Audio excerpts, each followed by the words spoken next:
레위기 14장 30절에서 32절입니다.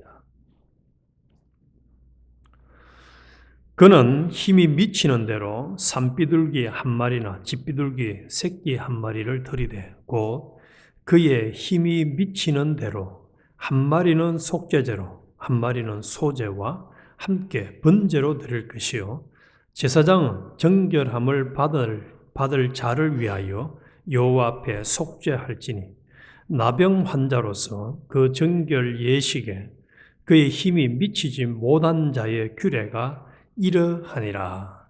아멘. 네, 오늘 이 14장을 통해서 나병 환자의 정결 의식과 또 가난한 자도 챙기시는 하나님에 대해서 오늘 같이 은혜를 나누겠습니다. 레위기 13장과 14장은 모두 이 나병 환자와 그들의 정결 규례에 관한 내용으로 연결되어 있습니다.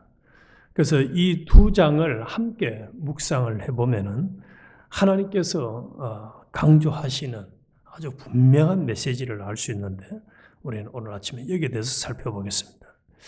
먼저 이 14장과 13장에서 하나님은 이 나병을 통해서 죄의 본질과 심각성을 아주 신랄하게 강조를 하고 있습니다. 특별히 이 나병은 죄의 상징이며 하나님 앞에서의 부정함을 의미합니다. 이 교훈을 주시기 위해서 나병에 걸린 사람은 공동체에서 격리되어 이는 죄가 하나님과의 관계를 단절시키는 것 같은 원리를 보여주고 있습니다. 13장 45절과 46절에 보면 나병 환자는 옷을 찢고 머리를 풀며 윗입술을 가리고 외치기를 부정하다, 부정하다 할 것이요 병 있는 날 동안은 늘 부정할 것이라. 그가 부정한 적 혼자 살되 진영 밖에서 살지니라. 부정하다는 말을 이 두 절에서 무려 4번이나 반복을 하면서 혼자 살아야 한다. 어떻게 보면 독방 감옥 중에서도 독방 생활을 해야 돼. 그래서 참 불행한 사람입니다. 불쌍한 사람입니다. 그래서 이 죄는 외적으로만 보이는 것이 아니라 깊은 내면까지 퍼질 수 있으며 또 가만히 두면 점점 확산이 됩니다. 제가 이 말씀을 묵상하면서 어릴 때 생각을 한번 해봤습니다. 우리 어릴 거창에 거기는 이 나병 환자들이 사는 집성촌이 있었어요. 근데 이 사람들이 이제 우리 고향 집인데까지는 거리가 꽤 먼데 거기 동냥하러 와요. 오는데 오면은 이제 어제 목사님 말씀하신 것처럼 손가락도 문드러지고 또 눈썹도 없고 이래가지고 그래서 저 문둥이 온다 이러면 막 다 도망가는 거예요. 이제 전부 다 이 애들 도망가고 저도 그때 무서웠어요. 그래서 이 나병이 이거 참 무서운 병이에요. 그리고 또 하나가 번진다는 거 아니에요, 이게. 근데 그 이후로 이제 약이 좋아져서 안 번진다고 들었습니다만, 어쨌든지 이 나병은, 그래서 혼자 이렇게 진영 밖에 내서 살도록 조치를 했던 거죠.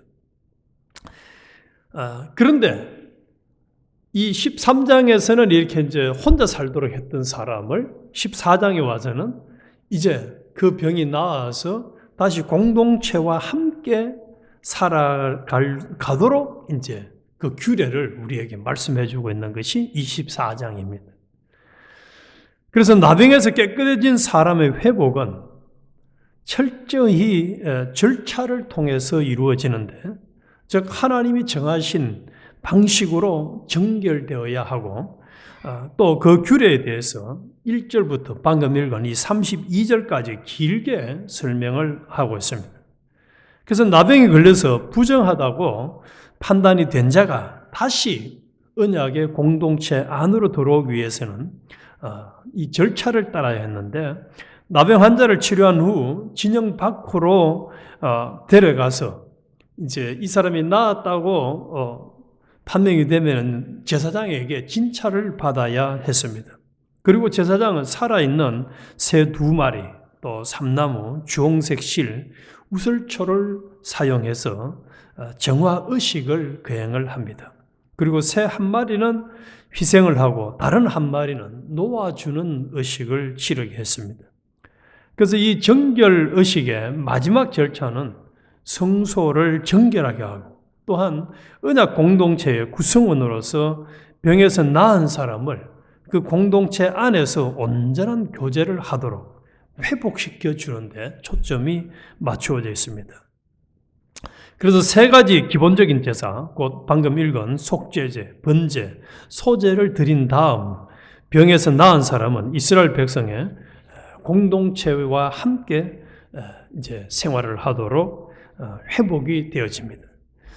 이 부분에서 오늘 아침에 살펴보고자 하는 중점은 이 10절에서 20절에 언급된 짐승들을 희생제물로 드릴 능력이 되지 못하는 가난한 사람들을 위한 것입니다.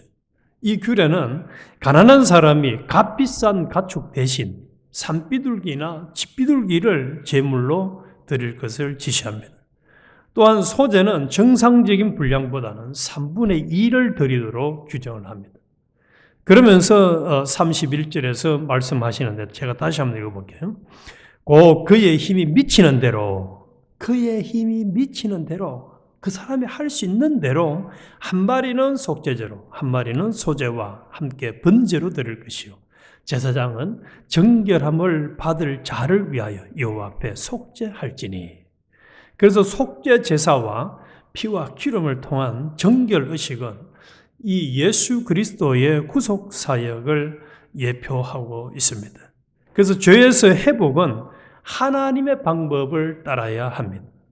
우리가 계속 이 얘기를 하면서 목사님께서도 자주 언급해 주시는데 피 흘림이 없은저 뭐가 없다고 했죠? 죄 사함이 없는 거예요. 그래서 예수 그리스도의 희생의 피를 통해서 진정한 정결을 우리가 얻을 수 있다는 것을 계속 우리는 새기고 또 감사해야 하겠습니다. 그런데 이 나병 환자의 정결하게 하는 규례에서 우리가 깨닫고 적용해야 될 굉장히 중요한 것은 죄는 스스로 깨닫고 경계해야 한다는 것입니다. 나병은 자신의 몸에 생긴 작은 증상에서 시작되지만 시간이 지나면서 온몸으로 퍼집니다.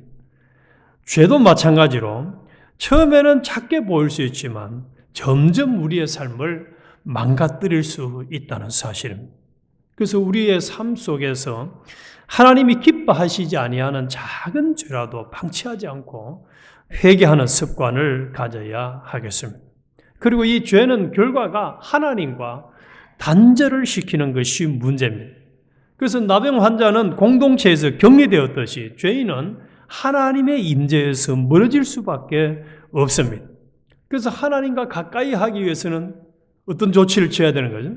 나병을 치료해야 되는 것처럼 우리의 죄 문제를 철저하게 인정하고 예수님의 대속의 피에 보여서 우리가 정결하게 하는 이 의식과 또 회개의 삶이 필요하다는 사실입니다. 그리고 이 죄의 회복은 하나님이 정하신 방식으로만 가능합니다. 그래서 나병 환자가 자기 방식대로 회복하려고 해도 아무 소용이 없고 반드시 제사장, 하나님이 정해주신 이 중재자를 통해서 정결 의식을 치를 수가 있습니다. 이것은 우리가 스스로 노력해서 내가 죄 없는 당당한 자다라고 해결하려고 해서도 안 된다는 것. 우리는 철저하게 예수 그리스도, 제사장 되시는 예수 그리스도를 통해서만 깨끗해질 수 있음을 분명히 교훈해 줍니다. 그래서 인간적인 방법, 사람들은 다 선행, 도덕적인 노력으로 나는 죄 없으니까 천국 갈 수 있어. 당당해 하지만은 그래가지고는 해결 안 된다는 거예요. 반드시 예수 그리스도의 보혈을 믿고 의지할 때만 우리가 이 문제를 해결할 수 있다는 것입니다. 그리고 이 정결한 삶은 지속적으로 계속해야 됩니다. 그래서 나병에서 나은 후에도 7일 동안은 이 과정을 거쳐야 하고 최종적으로 다시 제사장의 확인을 받도록 했는데 매일 말씀을 묵상하고 기도하면서 성령님의 인도하심을 따라서 우리는 순종하는 삶을 계속 해야 합니다. 그리고 예수님이 우리의 참된 정결 제사장이라는 것을 우리는 늘 기억을 해야 되겠습니다. 이 레위기 14장에서 나병 환자가 정결해지는 과정은 예수님이 나병 환자를 고치시는 사건, 이것이 이제 마태복음 8장에 보면은 나오는데 그 사건을 통해서 신약이 와서 완전히 성취된 것을 교훈해 주고 있습니다. 그래서 우리 스스로의 힘으로 해결하지 못하는 죄의 문제를 예수님께 맡기고 그분의 능력으로 변화되는 삶을 우리는 살아가야 하겠습니다. 그래서 오늘 두 찬송가에서도 계속 예수님의 보혈의 피로 깨끗함을 받은 것을 날마다 찬송하겠네. 또 나를 사랑하시는 은혜를 늘 찬송하며 살겠네 한 것처럼 우리도 첫째는 예수님의 피로 내 문제를, 내 죄 문제, 심각한 죄 문제를 해결해 주신 것에 대한 감사가 늘 있어야 돼요. 조금만 정신을 차려보면은 내가 참 살아온 내 자신의 실제적인 모습을 보면은 얼굴 들고 살 수 없는 내 자신인데 예수님의 피 덕분에 당당하게 살아갈 수 있는 이것이 얼마나 감사한지 말이죠. 나를 챙겨주신 것에 대한 감사. 그래서 우리는 이 감사에 합당한 삶을 살아야 되겠고, 그게 두 번째로는 이제 가난한 사람을 위한 공급. 하나님에 대해서 살펴보겠습니다. 하나님은 경제적으로 어려운 나환자에게는 비싼 재물을 요구하는 대신 더 저렴한 재물을 가져오도록 허락하셨습니다. 이것은 하나님의 공평함, 또 자비, 은혜를 보여주는데 경제적 지위에 관계없이 모든 사람이 깨끗해지고 회복할 수 있도록 보장을 하고 있습니다. 그래서 우리가 하나님 앞에 예배를 드리는 것은 비용이 아니라 마음에 관한 것이라는 것을 생각을 해야 되겠습니다. 우리는 신앙생활을 하면서 공동체 예배뿐만 아니라 삶의 예배를 늘 드리게 되는데 내 재물이나 봉사를 다른 사람과 비교해서는 안 된다는 사실입니다. 하나님은 내가 드리는 양보다 진실된 마음을 소중히 여기십니다. 하나님은 우리가 많이 드리든 적게 드리든 중요한 것은 나의 신실함과 그분에 대한 사랑을 눈여겨본다는 사실입니다. 그래서 마가복음 12장에 보면은 과부의 2렙돈을 큰 부자의 많은 헌금보다도 더 귀하게 여긴 것을 우리는 분명히 알고 있습니다. 그리고 하나님은 내 한계를 다 이해하고 계십니다. 하나님은 내가 할 수 있는 것 이상을 요구하지 않는다는 사실입니다. 재정적으로 어려움을 겪고 있다면 또 내가 가진 것으로 하나님을 공경해야 하지만 다른 사람들만큼은 하나님 앞에 내가 드릴 수 없어서 늘 죄책감을 가진다면 이게 얼마나 교만하고 강팍하고 악한 건지 모릅니다. 제가 참 많이 들었던 얘기 중에 이런 거예요. 아이고, 나 같은 할매가 교회 가서 무슨 보탬이 되겠나? 아니, 나 같은 사람이 교회 가서 뭔 유익이 되겠나 하는 소리를 저는 많이 들었어요. 그리고 반대로 이제 속된 말로 세상에 좀 부자나 좀 세상에 잘 나가는 사람, 저 사람은 교회에서 큰일 할 사람이 얼마나 기준이 자기중심적인지. 제가 이 말씀을 묵상하면서 한번 생각해 봤어요. 그렇다면은 그분들이 생각하는 것처럼 경제적으로 좀 많아야 되고 또 뭐 이렇게 잘난 사람만 하나님을 잘 경외할 수 있고 나같이 가난하고 몸이 연약하고 한 사람은 하나님을 제대로 또 교회를 섬길 수가 없다 한다면은 우리 하나님이 돈이 모자라는 하나님입니까? 하나님이 사람이 모자라는 하나님이십니까? 우리 하나님은 창조주인데 전부가 다 하나님의 것인데 무슨 많고 적고가 무슨 상관이 있어요? 하나님 앞에는 아무 상관없어요. 오늘 본문에서도 말씀하시잖아요. 그의 힘이 미치는 대로 하나님이 주신 그 상태에서 그냥 자신의 마음과 자신의 진정을 최선으로 나드리는 것을 하나님이 요구하시지. 너 많은 물건, 너 헌금 많이 해. 너 많이 힘써. 이런 것이 아니라 다른 사람들과 비교하시는 하나님이 전혀 아니라는 사실을 우리는 감사하고 이 자리에는 우리는 각자 평생 하나님 앞에 당당하게 예배드리고 또 살아가는 우리의 삶이 되어야 하겠습니다. 그래서 하나님은 아무도 재정 상황 때문에 하나님의 은혜에 대해서 제외시키지 않는다는 사실입니다.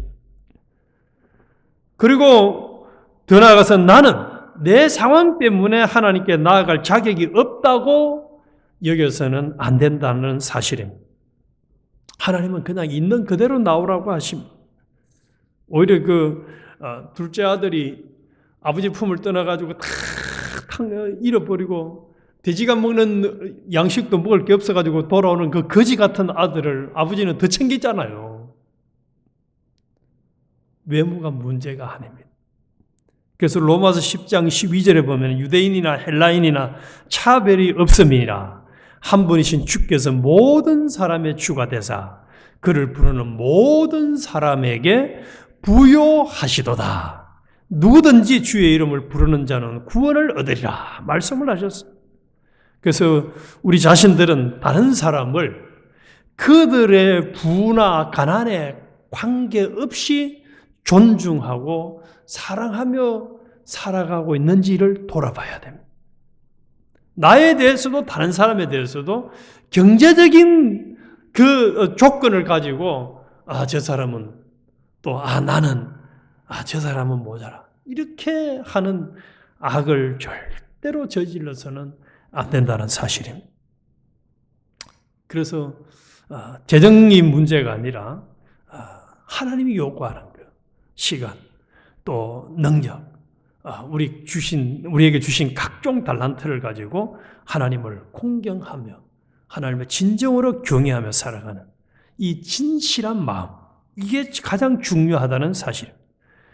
그래서 우리는 철저히 다른 사람을 대할 때도 골로새 3장 23절에 그런 말씀을 하시는 무슨 일을 하든지 마음을 다하여 죽게 하듯 하고 사람에게 하듯 하지 말라.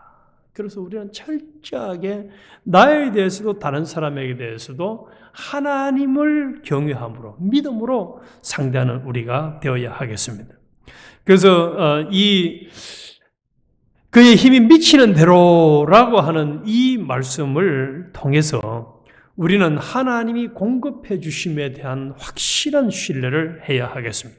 하나님은 가난한 사람조차도 그분의 언약에 참여할 수 있도록 헌악을 하셨습니다. 오늘 본문에서 가난한 나병 환자도 치유가 되면 공동체 안으로 들어올 수 있도록 이 길을 완벽하게 열어주셨습니다. 이것은 하나님이 우리의 공급자이시며 우리가 그분을 찾을 때에 우리에게 그 필요를 채워주신다는 것을 분명히 보여주고 있습니다. 그래서 우리가 할 일은 다른 거 없어요. 이제. 주님이 마태복음 6장에 말씀하시는 무엇을 먹을까, 입을까, 마실까 염려하지 말고 오직 하나님의 나라와 하나님의 뜻을 먼저 구하라. 우리가 만나는 모든 현실에서 하나님의 뜻이 뭐냐? 하나님이 지금 내게 뭘 요구하느냐? 그것을 찾아서 순종하는 일만 우리는 잘 하면 됩니다. 그래서 우리가 지금까지 이 세상적인 기준, 인간적인 기준을 가지고 나를 보고 다른 사람을 봤던 것을 오늘 아침에 우리는 좀 완전히 이게 악하고 하나님이 굉장히 싫어하시는, 역겨워하는 것이라는 것을 깊이 좀 명심하고 우리 자신에게 대해서 당당하게 우리도 예수님의 피로 우리는 모든 것을 다 깨끗하게 사함받았잖아요. 또 내 상황을 하나님이 다 아십니다. 그래서 내가 가지고 있는 이 상황에서 나의 중심을 원하신다는 것을 깊이 명심하고 하나님 앞에 감사하며 우리의 마음과 힘과 뜻과 목숨을 다해서 주님의 뜻을 찾고 순종해서 주님을 기쁘시게 하는 우리 모두가 되어야 하겠습니다. 그래서 이 레위기 13장과 14장은 이 나병 환자의 심각한 병처럼 죄라는 문제가 얼마나 우리 인생과 또 다른 사람의 해를 많이 끼치는가를 생각을 하고 그럼에도 이 죄로부터 예수님이 대속의 피공로로 완벽하게 우리를 회복시켜 주신 것에 대한 감사가 항상 우리는 있어야 되겠다. 그리고 이제 우리에게 주신 이 대속의 은혜에 감사해서 우리도 이제 내 모습 이대로 주님을 온전히 경외하고 주님의 뜻을 순종하는 믿음의 삶을 통해서 우리 주님을 기쁘시게 하고 또 주님이 우리를 통해서 이루고자 하는 뜻을 다 이루어드리는 그런 주인공이 되어야 하겠습니다. 기도드리겠습니다. 하늘에 계신 아버지 하나님, 은혜로우시고 이해심이 많으신 하나님 감사합니다. 제가 가진 것으로 판단하지 않으시고 제 마음의 진실함으로 판단하심을 감사합니다. 주님의 공급을 신뢰하고 경배하도록 도와주시옵소서. 적든 많든 사람들을 그들의 부가 아니라 믿음과 성품으로 평가하는 마음을 주시옵소서. 제가 가진 것이 적을 때에도 영적으로 관대한 마음을 갖고 제 필요를 주님께 맡기도록 도와주시옵소서. 그래서 지극히 적은 죄, 또 쉽게 생각하는 죄라도 이제는 죄를 절대로 짓지 않고 하나님과 멀어지게 하는 삶에서 벗어나게 하여 주시옵소서. 또 예수 그리스도를 통해서 깨끗하게 해주심에 감사해서 날마다 삶을 점검하고 죄를 깨닫고 회개하며 살도록 도와주시옵소서. 우리의 정결함을 우리의 노력이 아니라 오직 예수님의 보혈로 이루어진다는 것을 깨닫고 날마다 그 은혜 속에서 살아가게 하여 주시옵소서. 예수님 이름으로 기도드리옵나이다. 아멘. 하늘에 계신 우리의 아버지여, 이름이 거룩히 여김을 받으시오며 나라의 임하옵시며 뜻이 하늘에서 이룬 것 같이 땅에서도 이루어지이다. 오늘날 우리에게 일용할 양식을 주옵시고 우리가 우리에게 죄 지은 자를 사하여 준 것 같이 우리 죄를 사하여 주옵시고 우리를 시험에 들게 하지 마옵시고 다만 악에서 구하옵소서. 내게 나라와 권세와 영광이 아버지께 영원히 있사옵나이다. 아멘.